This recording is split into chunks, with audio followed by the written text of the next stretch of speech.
welcome to the Enterprise Center here in downtown St. Louis, Missouri, as Purdue is gearing up for its round of 32 matchup against the Miami Hurricanes here in the 2026 NCAA tournament. We saw Purdue with a dominating opening round victory over Queens earlier in the week. Now it's looking to punch its ticket back to the Sweet 16, get this for the 7th time in the last 9 NCAA tournaments, excluding the COVID season. Purdue's the epitome of consistency, and they have guys who've been here before. We've talked about it ad nauseum. Braden Smith, Fletcher Lawyer, Trey Kaufman-Wren, guys who have that experience, that senior leadership, and the production on the court, you know, encompassing what it means to be a senior leader off the court, on the court. We talked to guys in the Purdue locker room here on Saturday who echoed those sentiments and know how important their leadership is, not just scoring the basketball and producing on the floor, but all the behind-the-scenes stuff that we don't usually get to see when it comes to making a deep run in March and being comfortable, right? You have to win a game, off day, another game.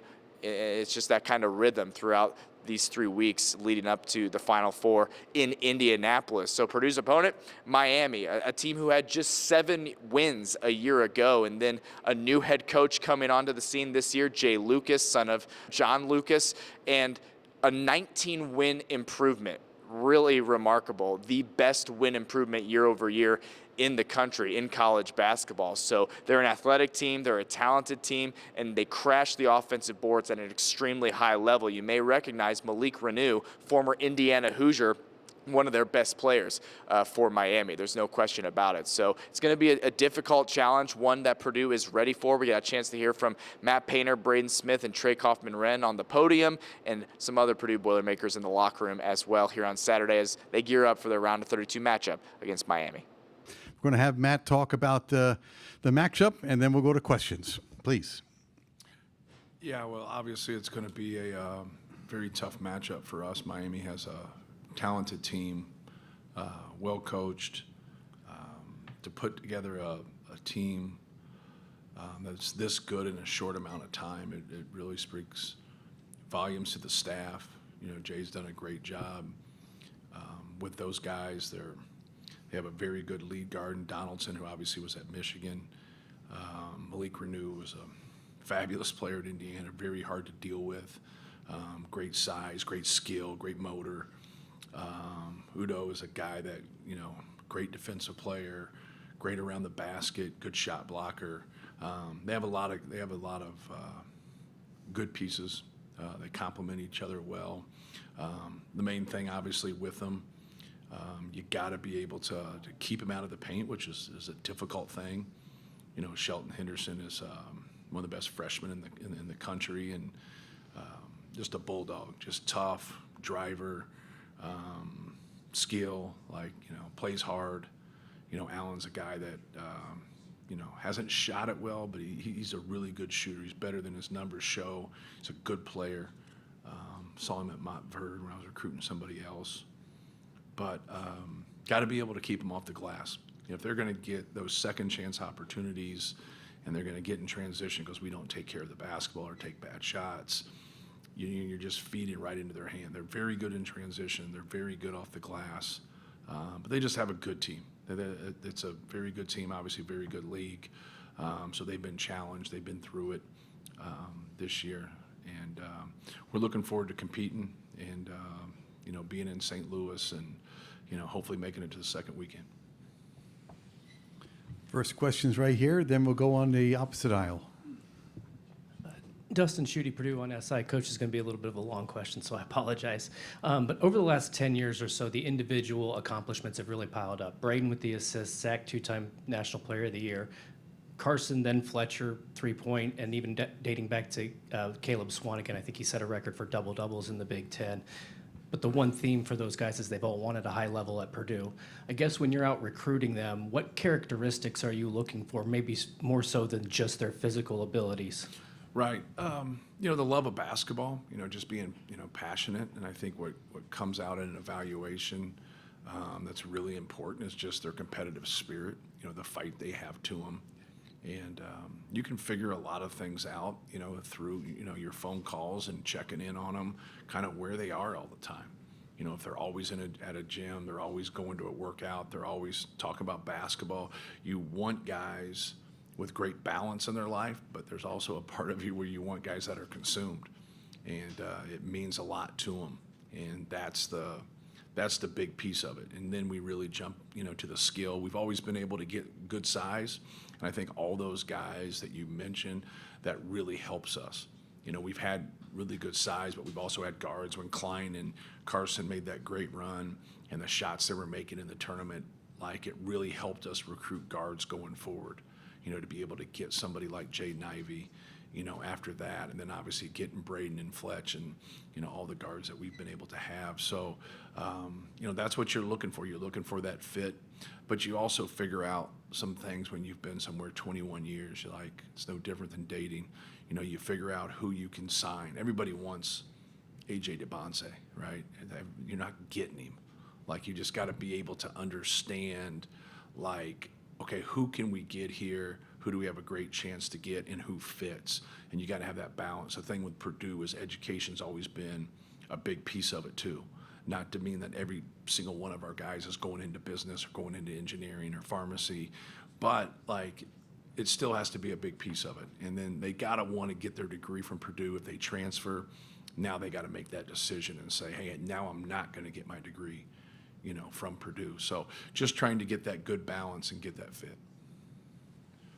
Hey, Coach, Liam Hickey, UMTV. In the short preparation for a matchup like this, do you look to your senior leadership with Fletcher Lawyer, Braden Smith, and Trey Cofferman, who have played against Donaldson and Renew in the past, to help educate the other guys on this roster, on their tendencies and whatnot? Yeah, our staff does a good job, just like their staff would do a good job of putting clips together and kind of seeing where they are. And it's more of sticking to your rules and having discipline. So I think that's the more important part of having experience of being together through good times and bad times. And then just being able to, the game a lot of time is up and down. Like, there's just a game of runs. Sometimes it's not, and that's against you. Sometimes it's not, and that's for you. But I think more than anything of just, sticking with our rules, doing your job, and playing to our strengths. Left-hand side, Matt. Zach Osterman, USA Today. You guys see a lot of different kinds of too big stuff in the Big Ten. Teams that'll play two bigs but do different things with them and around them. I know it's a short turnaround, but you're also familiar with Malik. What do you see in the way Miami uses Uday and Renew together that maybe is, I don't want to say unique, but distinct to what makes them successful? Right. Where Reneau's gonna, he can attack you, faced up. He can also back you down. He also can play out of the post. And with that, when you overdo stuff and you get your size off of Uday, I think that really causes problems, causes a lot of problems, because now he's down there against a guard rebounding, and he normally gets those. But it's having awareness with that too big lineup of trying your best. Sometimes you got to double, and then trying your best to have a great double so they can get it out of there and they can't score right away, and you can get back and put size on size. Sometimes, like, as a coach, you can over-scheme, and when you do, you stop them from scoring, but then you don't stop them from rebounding. And that's what those two bigs present, because they present problems scoring the ball, but they present the rebounding piece of it. And then he's such a good, rim protector. And then so to have that size at the rim causing a lot of problems, changing shots. So then offensively, you execute really well, but then their ability to block shots or change shots, that also causes problems. Right-hand side, Matt. Matt Ben Baby with ESPN. A couple questions for you. What do you make of kind of the lot of the mid-majors that weren't? I know you talked about your scheduling yesterday, and I'll get to that in a second. But a lot of them just weren't successful in the opening round, second straight year. Why do you think that's been the case? That some of these schools that predominantly have been good in previous years just have struggled so much this year? Yeah, I don't know. Obviously I don't dive into the tournament like that because I dive into Miami, right? You're watching, you watch the highlights, but you don't watch the games. Because, if I have a chance to watch basketball, I should be watching my next opponent, right? But no, there's, we were at Southern Illinois, and very fortunate that the last 3 years that we were there, I was 2 years an assistant, 1 year as a head coach. We went to the tournament all 3 years, but all as at large. Then the next 3 years when Chris Lowry took over, They went to the tournament 3 years, so it was a total of 6, and he won the Valley tournament once. So 5 out of 6 years you got at-larges. Now it was a different time, right? You're talking 20 to 25 years ago. But the ability to now, as the exempt tournaments have more and more of them just have 2 games. So like now the ability to try to get in there as a mid-major, because that's what you want. You want to play the high majors, and now you get them on a neutral court like you'd get them in an NCAA tournament on a neutral court. So just trying to get those opportunities more than anything to better your team and get them ready and get them prepared for the tournament. But also, if you don't win the tournament, you know, your conference tournament, now being able to get in, are you worthy enough? And that's, I'm not a proponent right now. I've tried to listen to everybody. I'm not a proponent of expanding the tournament.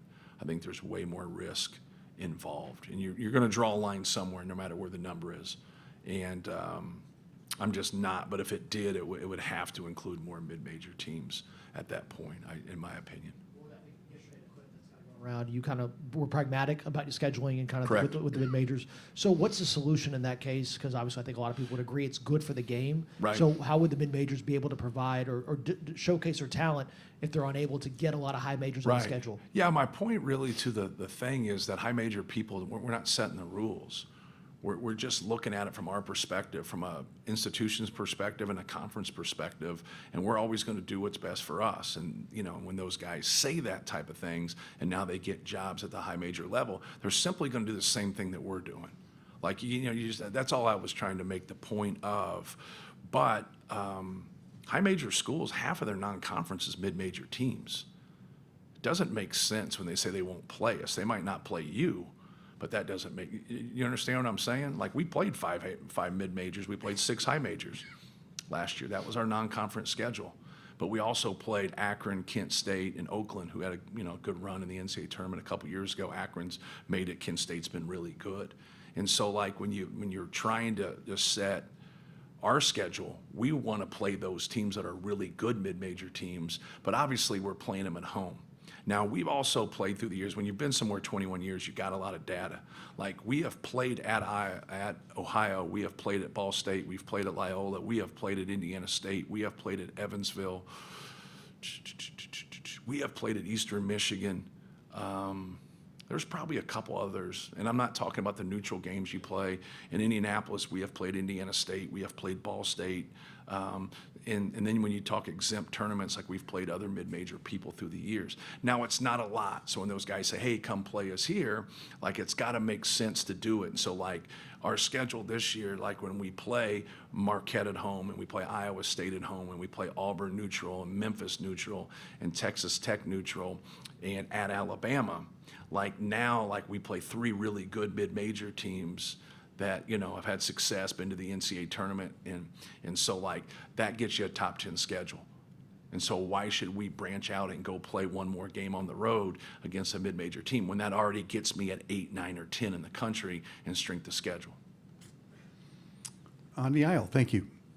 Coach, to your credit for building a program over all these years with a reputation of retention, which is rare to do and impressive in a number of ways, with what Coach Jay Lucas has done this year, building a roster completely from scratch, Right. How impressive is that in its own distinct way? Yeah, it is impressive. He has some connections there. Donaldson's from Florida, Malik Renew's from Miami. Also, Shelton Henderson's from Houston, signed with him at Duke, then obviously went with him there. He was a big reason why he went to Duke. So, you have those connections, and that's what helps us all, right? Having those connections and being able to get some of those guys to stay home, get some of those guys to follow him, and that's what you want to be able to do. The issues is if you got to do it every single year. Now, if some of those guys are seniors, some of them don't go pro, now being able to keep those guys, and so you can have that. It used to be like 7 or 8 man nucleus. Now you're just trying to have like a 3, 4, 5 man nucleus. So now when you go into that year 2, now you have that nucleus to build from. When the guys the guys that amaze me the most are the guys that can turn it over every year and still be damn good. Like that is really hard to do. And we got a couple guys in our league that are really good at it. And like the next year, you're like, man, look what all they lost. And they're still one of the best teams in the country, and that's difficult. And that's something that we might have to end up doing someday. We're going to keep trying to do it the way we are because that's been successful, but it's still, not enough data at this point. We're still in the infant stages of where we are, and we don't have consistency with the rules, so it's really hard to navigate also. We are a little bit past halfway in this session. We have 2 questions on the left-hand side. Harry's first. Matt Painter, Harry Schrader here, Valley Hoops Insider.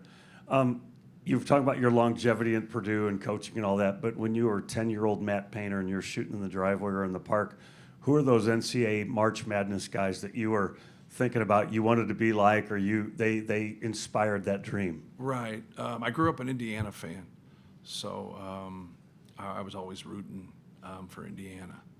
I know that's sacrilegious now, but yeah, that was like the first thing that I remembered was Indiana winning the national championship when I was 6 years old. So then, you just kind of followed it, ever since then. But I grew up on Ball State's campus, so I thought Ball State's players were cool. As a little kid, I would go to the games there, and so you'd follow Indiana and you'd follow college basketball, and seeing NC State win it that one year, that was really cool. I liked Georgetown. I liked Patrick Ewing, and there's their dominance and the way they played and the way they took it to people. But I grew up, watching the Big Ten and seeing before cable hit, you would have the 3 channels and you have that 1/4 channel that was kind of fuzzy.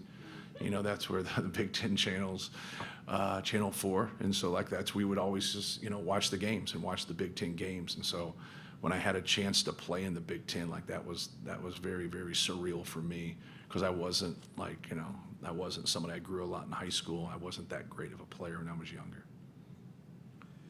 Straight back. Thank you. Angela Morian, Wish TV. Matt, sorry if this has been asked already, but given the fact that you guys have been to the Sweet 16 the last 2 years, how much does that experience help you guys in facing a Miami team? Yeah, I don't, obviously the more experiences you can have, you would think helps you, but I think once it gets down to it, it's you have to be better than Miami. And the fact that some of their guys haven't been in this position, it's still just one game. Right, and it's on a neutral court, and you got to compete and be more efficient on the offensive end than them, be tougher than them. That's hard to do. They have a very, very good team. Like I said, they're well coached, and but you would like to think that the experiences that you have, and that's what you do as a coach. You try to give them, whether it's European trips or exempt tournaments or a tough schedule. It's going to be a grind in our league, just like it's a grind in their league. A little different now because you don't have, it's not your dad's Big Ten. Not everybody plays each other twice and it's balanced, so it's a little different. But for the most part, you're just hoping that your experiences really help, your team. Right here. Thank you. Dustin, Purdue on SI. Yesterday, or last night's game, Braden was aggressive early, getting his shot. I think he took 4 shots in the first 5 minutes. I know he's really good at taking what the defense gives him, but what does him being aggressive in the offense and maybe getting some of those early shots, what does that open up for you guys offensively? Yeah, we always want him to be aggressive, but sometimes people, they blitz him, they take the ball out of his hands, and that's where he's, has to do that, just that. And get that ball out of his hands and get them in rotations and get them moving. It depends on, are they switching? Are they playing in a drop? Are they flat in their hedge? Are they high hedging? Are they corralling it and making him pass? And that's what we tell them. And obviously, some teams exactly what they're doing, but some teams they mix up their ball screen coverages. So we just, let his instincts take over. And if they're going to play deeper, he's got to look for his pull up. He's got to look to get past the help, and it just depends on what we're running, the angles we're running, and but no, I thought it was great. I thought he played a really good game and took the shots that were there. Anything else for the head coach of Purdue? All right, Matt, thank you very much for your time. All right, thank you. Zach Osterman, USA Today. Trey, you guys see a lot of different brands of sort of 2 big basketball in the Big Ten. Obviously, that's what Miami's really kind of built themselves around this season as you study them. What makes sort of the way they use their bigs distinct and successful? I think both of their bigs are, really athletic. Obviously, we're familiar with one of them when we played Indiana. And then, the way the other big's able to, rebound and block shots and kind of be an anchor on the defensive end. But they're just, really good. And so, but we hope that our experience with having played multiple two big lineups will help us at this time. On the inside aisle, thank you. Dustin Schutte, Purdue on SI. Braden, obviously you have a short turnaround. You guys have played, obviously, Malik and Trey in the past. They were in the Big Ten. Just when you are having such a short amount of time to prepare, does that familiarity with you help you at all in this process at all? Yeah, no, it definitely helps. But I think for us, it's just like you got to be ready to just bounce back quick. And obviously we were able to do that last tournament with the Big Ten tournament, playing 4 games in 4 days. And obviously we played most of those teams, so it's easier. But obviously for Miami, we haven't played a lot of those guys. So for us, it's more of a mental focus and mental lock-in than anything. And obviously we're used to it, and it's nice, obviously, having played them in the past, with them being their 2 best players.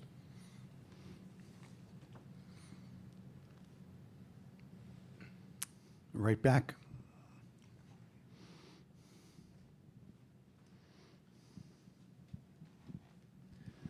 Fletcher, in an era where anybody can transfer, this trio chose to stay at Purdue. And I know you guys have talked about it a lot, but if you guys win tomorrow, Matt Painter wins his 500th game at Purdue. Just loyalty is a two-way street. What made the decision for you to come back so easy, and what is it about Matt Painter that makes him such a special coach? Yeah. Well, he recruited us, and he put a lot of faith in us early on.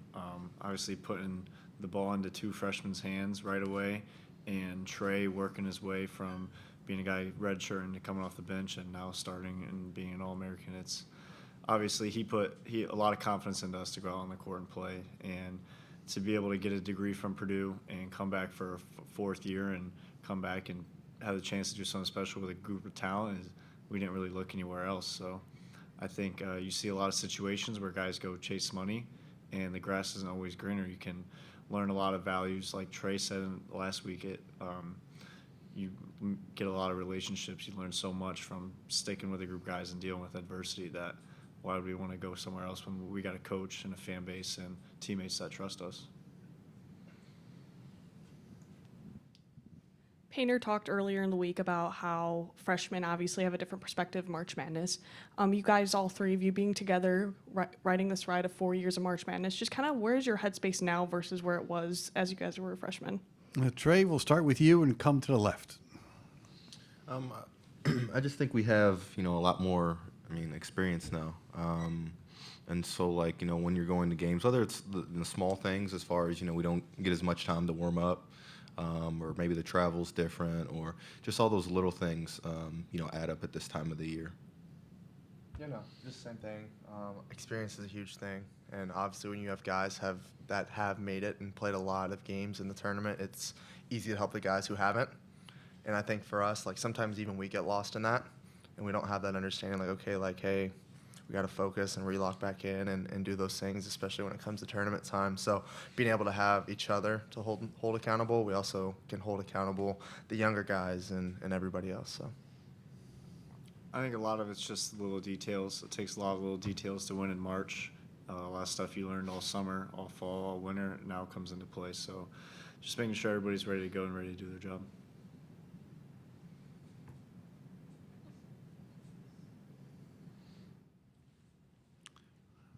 Thank you. Hey guys, Liam Hickey, UMTV. This tournament can often be a war of attrition. Sometimes with the schedules, it can get packed into games back to back. It can be tough. With you guys, this game tomorrow being scheduled for noon after playing a game almost 48 hours before, how do you guys feel in terms of your fitness levels and where you guys stand for tomorrow? We'll start with Fletcher this time and go to the right. It's just getting ready to go. It's win or go home, so it's no time to be tired. Making sure everybody's ready to do their job and play for a full 40 minutes. same thing. It's really just like that. And obviously we just played the Big Ten tournament, which we played 4 games in 4 days, which is obviously a lot tougher on our bodies than it is being able to get a day off. Well, not a day off, but a day in between games. So I think it's just for us, just kind of like what Fletch said, just being ready mentally more than anything.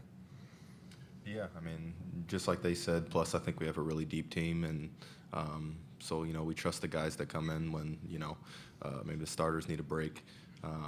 Like, we've got really good players for the entire team, and so when you have that, there's not any drop-off when some substitutions are made, you have more confidence. Trey, I guess circling back to you talked about having played against Malik before. I know you haven't had a ton of time to look at Miami just by the nature of the turnaround, but maybe what are some things that you see are maybe a little bit different about whether it's the way he plays or it's the way Miami uses him compared to what you saw from him at Indiana? Yeah, I mean, he's always been, a really good scorer, even when he's, was at Indiana.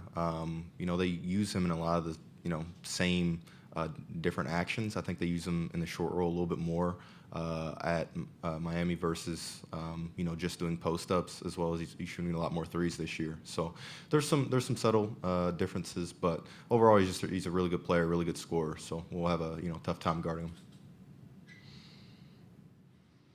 Back to the center. Thank you. Braden, everybody got involved in the offense yesterday. Just for some of those younger guys that, this is maybe their first or second March Madness tournament, how important was it for them to just maybe see a shot go through, make a big play, and just get into a rhythm to start this thing off?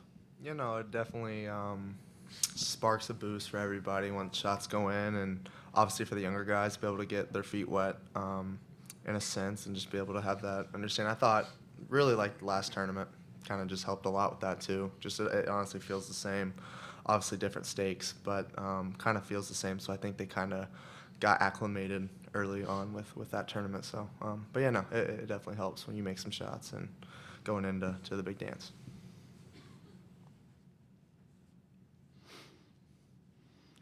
Anything else for the student athletes of Purdue? All right, gentlemen, thank you very much for your time. Going back to yesterday, what you take away from the win and what you guys can improve on too. I know it was like 30-point win, nothing to work on. But what did you see that you guys maybe could improve upon? I think always our defense is something we can improve upon. I feel like during the Big Ten tournament, our communication improved a lot, and continuing that throughout this tournament. I feel like in the first half of the game, we kind of kept trading buckets back and forth, so I just feel like getting more stops in that aspect and growing our lead early instead of having them continue to stay into the game. I feel like in the second half, we did a better job at that. Defense has been kind of a buzzword since the Big Ten tournament. What you guys did, you felt like you did really well. What was the shift? Was it buy-in or just more activity, or what have you seen that you guys have done better to allow you to be better defensively? Yeah, I think communication is the main thing. Coach is always emphasizing us communicating, talking on defense, helping each other out, because without communication, then our defense is going to be lacking. So I feel like that's one of the big things that we improved in during that stretch in the tournament. What stuck out to you in the Miami-Missouri game? Did you get a chance to watch it? I'm assuming. Okay. What stuck out to you just about Miami and what they do well? Yeah, I feel like they have a lot of good, talented players. I think they play a lot of like ISO ball, try and get downhill. They have some pretty good shooters too. So I feel like just us doing our job, communicating, playing defense, and then executing on offense, we'll be in good shape. This time of year, each game gets bigger. Pressure goes up. How much does it help to have your veterans in your kind of group here that you guys can weather that storm? Yeah, it definitely helps. I feel like they have almost as much experience as anyone in the country when it comes to March Madness, making it to a Final Four a couple years ago, and then making it to the Sweet 16 last year. And I feel like having experience is something very important when playing in tournaments like this and dealing with all the pressure and trying to advance to the finals. Do having guys like that bring like a calming presence even when adversity strikes? It's like, look, there's not many things they haven't seen, especially during tournament time. Is that kind of one of the things that helps in that way, I guess? Yeah, definitely. I feel like their experience definitely helps us, and them being able to be calm and kind of helping us out too is definitely a relief for us.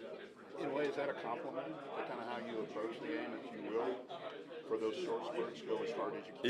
Yeah, in a way, yeah. It's ideal if I could do that the whole game, but sometimes your buddy just doesn't let you.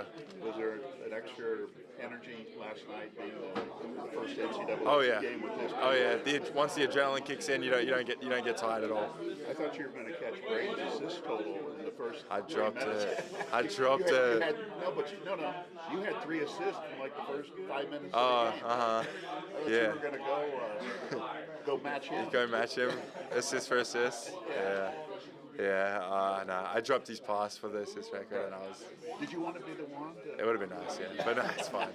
It's fine, yeah. But is it better that Trey got it because he got his first? Oh yeah, no doubt. They deserve it. Yeah. When you look back at yesterday's game, what takeaways did you have just of what you guys can improve on? I think everybody sees a 30-point win. It's like, oh, man, they dominated. But what did you see there? Communication. We didn't come out as strong as we'd like. So just coming out from the start and continuing communication. We got to communicate and be as loud as we can, as loud as we've ever been all season for 40 minutes.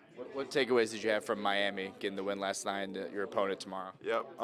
They're a good team. They played hard last night. It was good to watch them. They seem like a good team. Excited to play against them.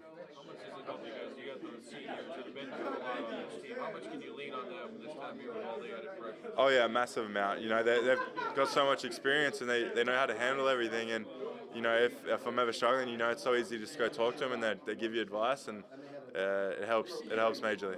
Nice showing of fans yesterday. Probably more coming up, showing up tomorrow. What does that do for you guys having that kind of crowd here?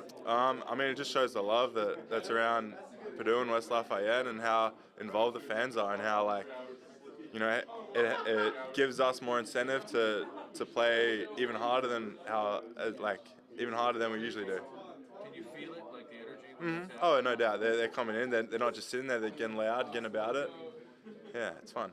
How much did what Miami did on the boards last night really jump out at you? When you look at the stat sheet and look at the from last night. Oh, yeah. They're a physical team. They're going to come out and play hard, and we just got to match it and be better. All right, so first tournament win under the belt. Looking back, what do you think you guys can improve upon? Just as a dominating win, but there's always things you can probably do better. What did you see? I think we started the game kind of slow. We shouldn't have started like that. Over the course of the first, I would say, 10 to 12 minutes, we were kind of. I always call it floating on the court instead of playing hard and trying to win. We were kind of passive, maybe. So I think as a team we should improve in that area. Obviously, we talked about it, and obviously we fixed it during the game. But to have a better chance to keep winning, we must have full 40 minutes of playing really good basketball. Yeah. What's it like having guys like Braden and Fletcher and Trey who've done this time and time again and have so many different experiences? Like, how does that leadership help in this time of year? Yeah, they have obviously a lot of experience in that system, whether it's the NCAA system or Purdue system. They know what to expect in terms of preparation, in terms of how the schedule gonna look like, where we're gonna practice, when we're gonna practice. Those are not always seems like big things, but I think they are. And to be professional, you want to maximize your preparation. In order to do that, you gotta know things like schedule. Obviously, they have experience in way more than that.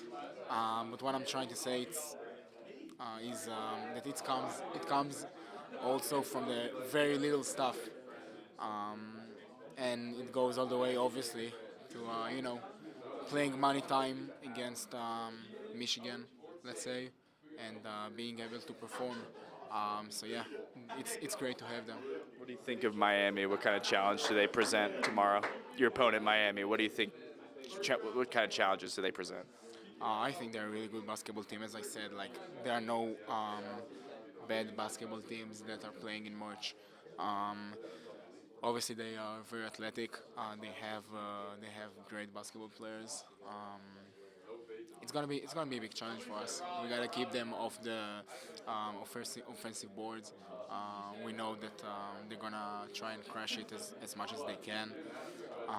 Obviously, they got great drivers. They got great shooters. Shout out my guy Noam Dovat. Yeah. Elmer, with a spot in the Sweet 16 on the line, does this one feel any different than prepping for Queens in the first round? Our preparation remains the same, whether we're playing the Knicks, like it doesn't matter to us.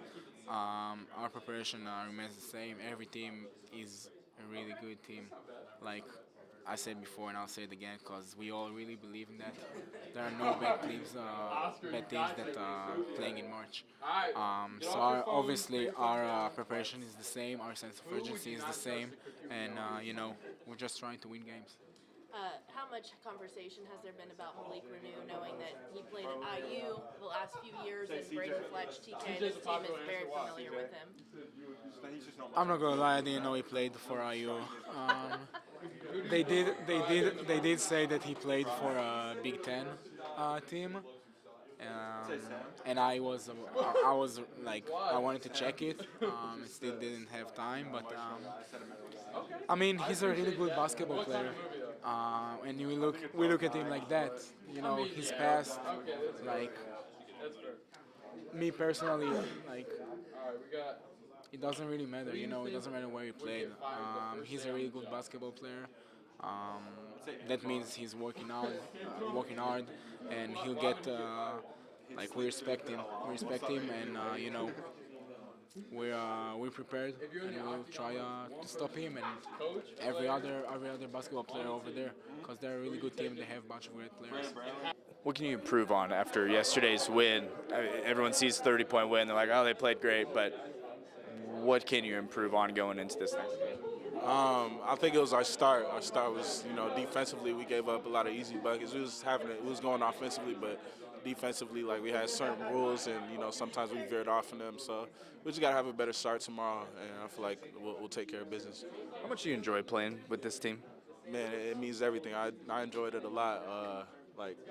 Everybody here is like number one thing is just to win. So that's my number one thing too. So we're all just trying to win. It just feels like Braden and Fletcher and Trey and Coach have this like calming presence about them because they've been here before and they know what it takes to make a deep run. Do you feel that kind of? Yeah, that leadership. Yeah, definitely. We prepare so much, so like I don't think like none of the guys are like nervous or anything. So yeah, and then seeing them like how they move, their presence and stuff like that, it definitely helps us out. What kind of challenges does Miami present? Did you get a chance to watch that game? Yeah, we was watching film on them. They like to get downhill a lot, so we just got to continue to dribble. We can't let them get into the paint. I feel like the more times we keep them out the paint, the better success we'll have. So the table is set for this round of 32 matchup between Purdue and Miami. Tip-off will be at just after noon Eastern on Sunday, and we'll see if Purdue can get to the Sweet 16. That would be played in San Jose, California. So from Midwest to the West Coast, hopefully back to Indianapolis for the Final Four. That's what Purdue is trying to do, but it starts with getting a win over Miami on Sunday. We'll have all your coverage on air post-game from that one, and of course right here on WTHR Plus to get you ready for that matchup. So thanks so much for joining us, and we'll see you next time. And please keep it locked on Channel 13 for all your Purdue Boilermakers NCAA tournament coverage.